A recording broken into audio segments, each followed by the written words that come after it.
सभी विद्यार्थियों का पुनः आपकी इस क्लास में आपके अपने चैनल में स्वागत है। हम कक्षा 12 हिंदी साहित्य की पाठ्य पुस्तक सरयू को पढ़ रहे थे। पद्य भाग के अंतर्गत हमने कबीर के दोहे और पहला पद पढ़ लिया था।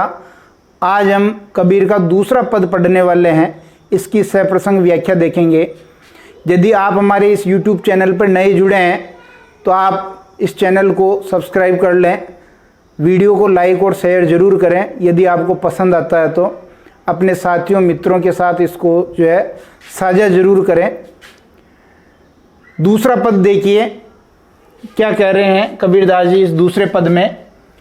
संतों भाई आई ज्ञान की आंधी रे, ब्रह्म की टाटी सबे उड़ानी, माया रहे न बांधी रे, हित चित की दो थोनी गिरानी, मोह बलिंदा टूटा, तृष्णा छानी परी गर ऊपरी, कुबुद्धि का भांडा फूटा, जोग जुगति कर संतो बांधी, निरच चुए न पानी, कूड़ कपट काया का निक्षा, हरि की गति जब जानी, आंधी पीछे जो जल बूठा, प्रेम हरिजन बीना, कहे कबीर भान के प्रकटे, उदित भया तम सीना। ये सांग रूपक अलंकार इसमें प्रयुक्त हुआ है। कौन सा अलंकार? सांग रूपक।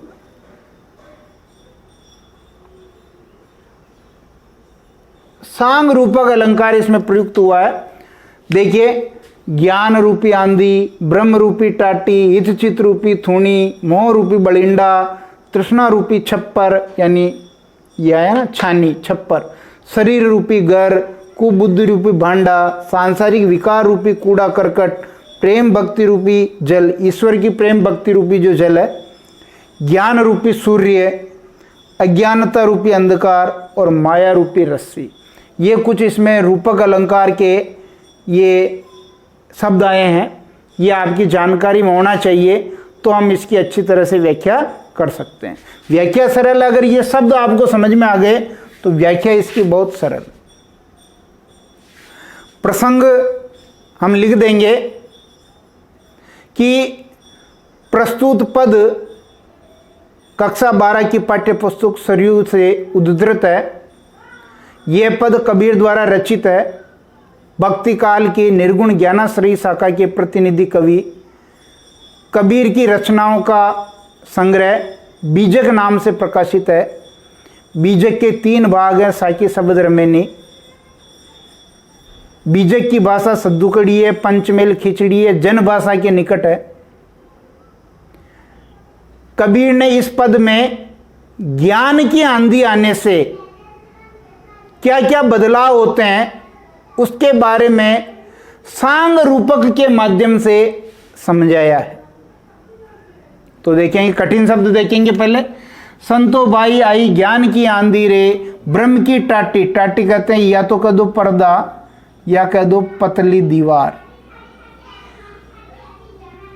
सबे उड़ानी, माया रहे न बांधी रे, हित चित की दो थूणी, थूणी कहते हैं खंबे, खंबे वैसे होते हैं लकड़ी के, लकड़ी के खंबे। मोह बलिंडा, बलिंडा यानी एक जिसे कह सकते हैं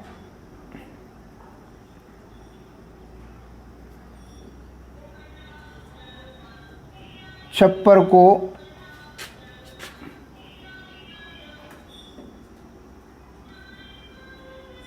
को रोकने वाली बड़ी लकड़ी कह सकते हो। तृष्णा छानी छप्पर हो गया। कुबुद्धि, कुबुद्धि हो गया ये कुबुद्धि। भांडा फूटा। जोग, जोग कहते हैं योग साधना। जुगति कहते हैं युक्तियां। संतो बांधी, निरच्चू चूहे न पानी, निरच्चू यानी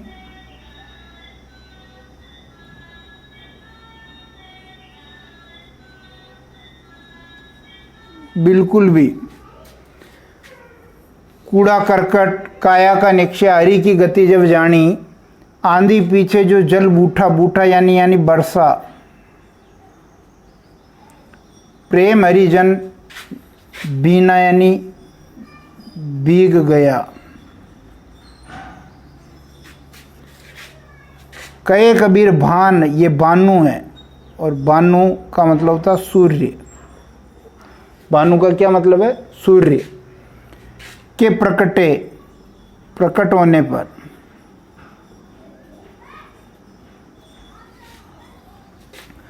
तम कहते हैं अंधकार,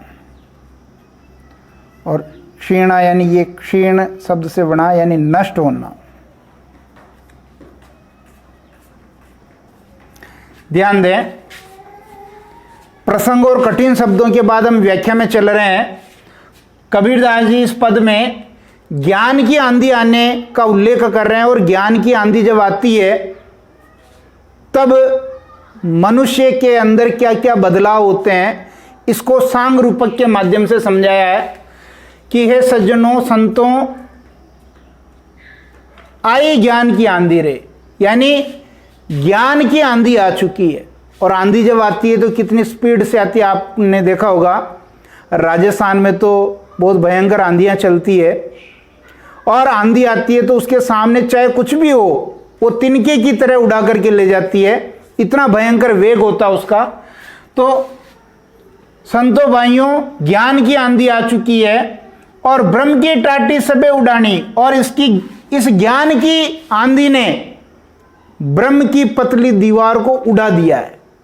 यानी उस सांसारिक मनुष्य को जब ज्ञान का आभास हुआ तो उसका ब्रह्म दूर हो गया, और जो ब्रह्म माया रहे ने बांधी रहे, जैसे उस पतली टाटी को रस्सी से मजबूती से बांध लें तो भी जब आंधी आती है तो वो उसको तोड़ करके उड़ा करके ले जाती है, उसी प्रकार इस माया जनित संसार ने मनुष्य को ब्रह्म में उलझा रखा था।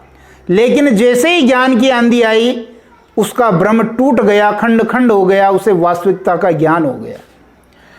हित चित्त की दो थूणी गिरानी, इस ज्ञान की आंधी ने हित चित्त की जो दो थूणियां हैं, या दो थूणी का मतलब हो गया दो थूणियां,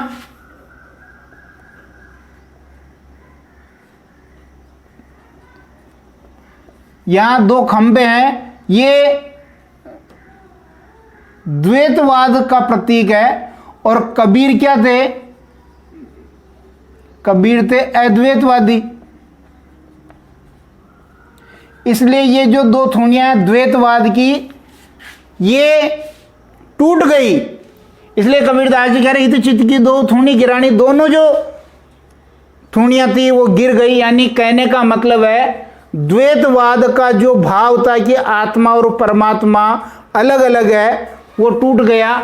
मोह बलिंडा टूटा, मोह रूपी जो बलिंडा है वो भी टूट गया, जिसके ऊपर आपने देखा होगा, अगर आप ग्रामीण क्षेत्र से आते हैं तो जो छप्पर होता है उस छप्पर को रोकने के लिए बीच में और आगे पीछे मोटी मोटी लकड़ियां लगाई जाती थी। पहले खजूर की लगाई जाती थी। यदि आपको ध्यान नहीं है तो आप अपने परिवार में बड़े बुजुर्ग हैं उनसे पूछें कि बलिंडा क्या होता है, वो समझा देंगे। और जब बलिंडा टूट जाता है तो छप्पर किस पर टिकेगा? वो छप्पर भी नीचे आके गिरेगा। इसलिए मोह रूपी बलिंडा टूट गया ज्ञान की आंधी आने से।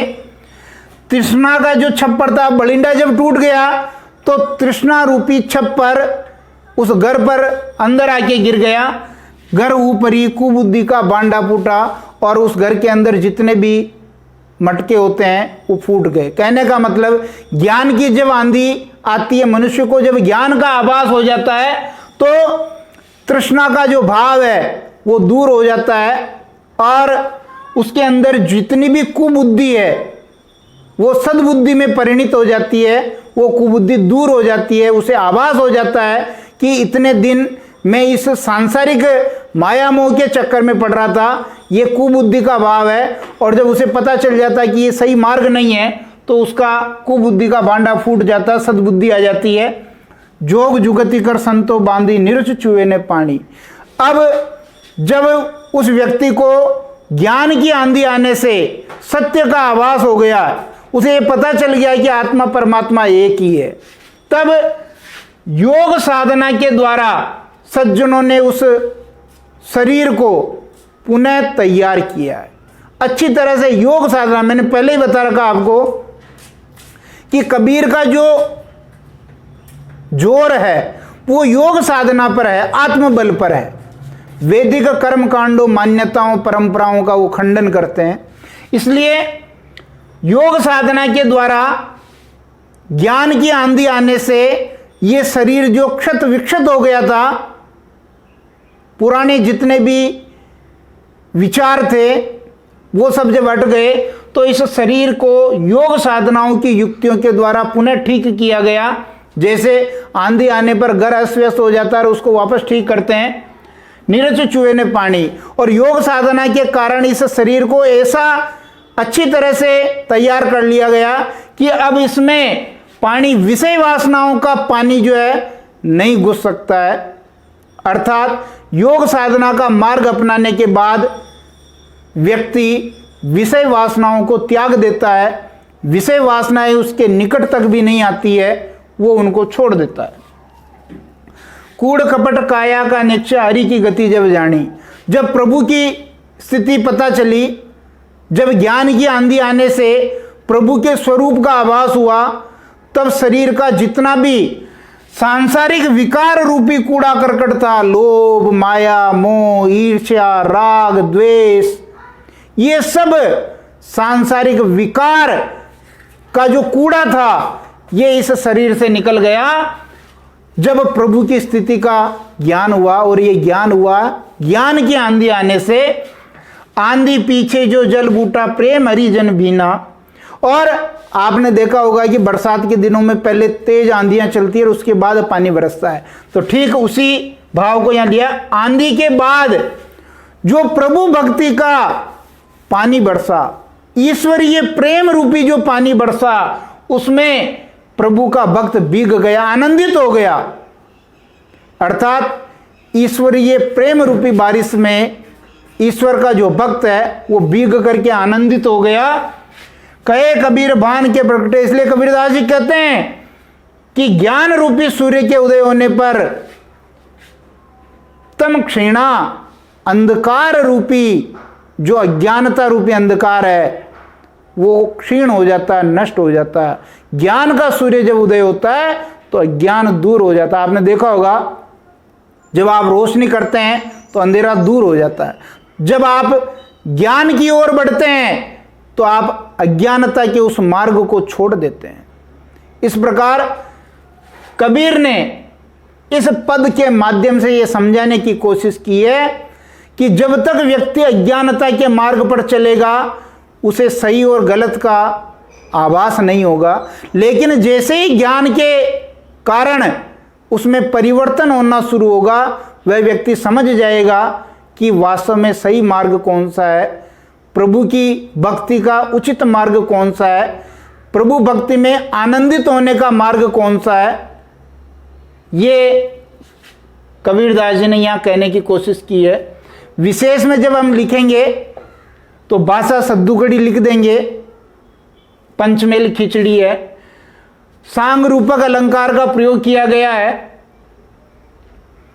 कबीर अद्वैतवादी थे। इस प्रकार ज्ञान की आंधी आने से व्यक्ति के मन में, व्यक्ति के विचारों में क्या क्या बदलाव होते हैं, उन बदलाव को समझाया गया है।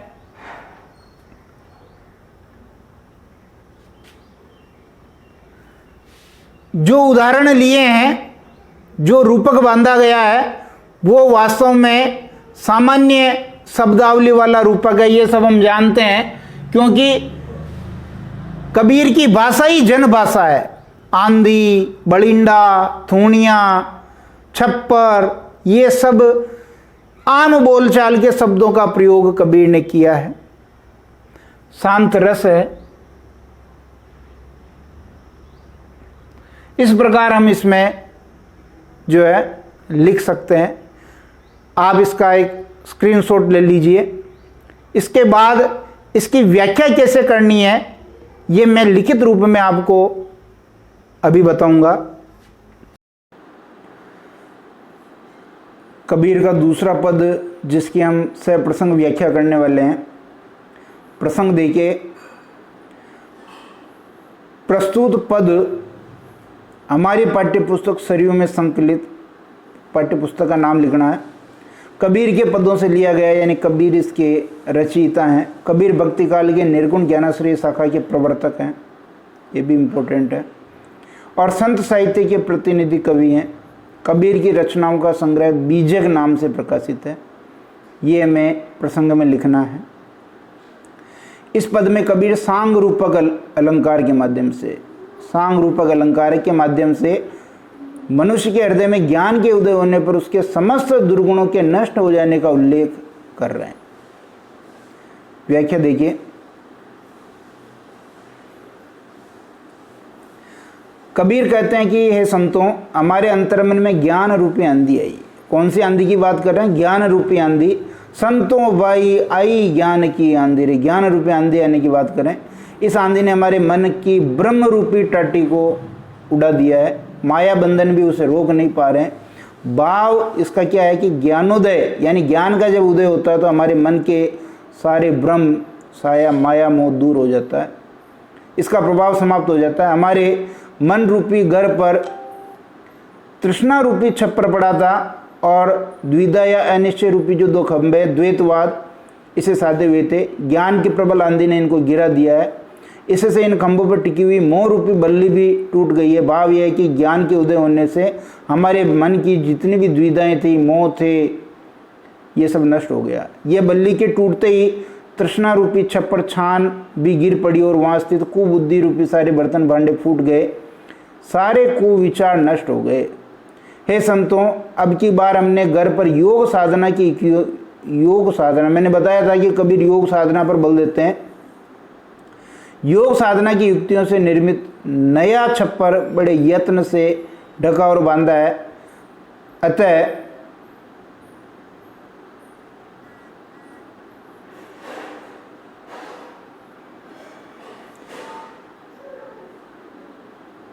अतः अब हम पूर्णतः निश्चिंत हैं, क्योंकि अब इसमें एक भी बूंद कौन सी, वर्षा का पानी नहीं टपक सकता, अर्थात सांसारिक विषय विकार अब हमारे हृदय में प्रवेश नहीं कर सकते हैं, इसको प्रभावित नहीं कर सकते हैं। मन में ज्ञान के आगमन से मुझे हरि के स्वरूप का ज्ञान हो गया है और मन का सारा कूड़ा करकट अर्थात जितने भी सांसारिक दुर्गुण थे साफ हो गए हैं। ज्ञानोदय रूपी आंधी के पश्चात मेरा भक्त हृदय प्रभु प्रेम की वर्षा में भीग गया है। ज्ञान रूपी सूर्य के उदय से अज्ञान रूपी अंधकार पूरी तरह नष्ट हो चुका है। विशेष में देखेंगे, विशेष में पहला है कि ज्ञान की आंधी आने से क्या क्या बदलाव हो रहे हैं, क्या क्या परिवर्तन हो रहे हैं, इसको सांग रूपक के माध्यम से समझाया है, बहुत इंपॉर्टेंट है। दुर्गुणों को, यानी कि जितने भी सांसारिक विकार हैं उससे मुक्ति पाने का कबीर ने एक ही उपाय बताया, एक ही उपाय मानते हैं, वो कि हृदय में ज्ञान रूपी सूर्य का उदय होना। पद में सांग रूपक अलंकार है, रूपक अलंकार है, अनुप्रास अलंकार है, प्रतीकात्मक शैली है, भाषा सद्दुगड़ी, पंचमेल, खिचड़ी या जन भाषा भी कह सकते हैं।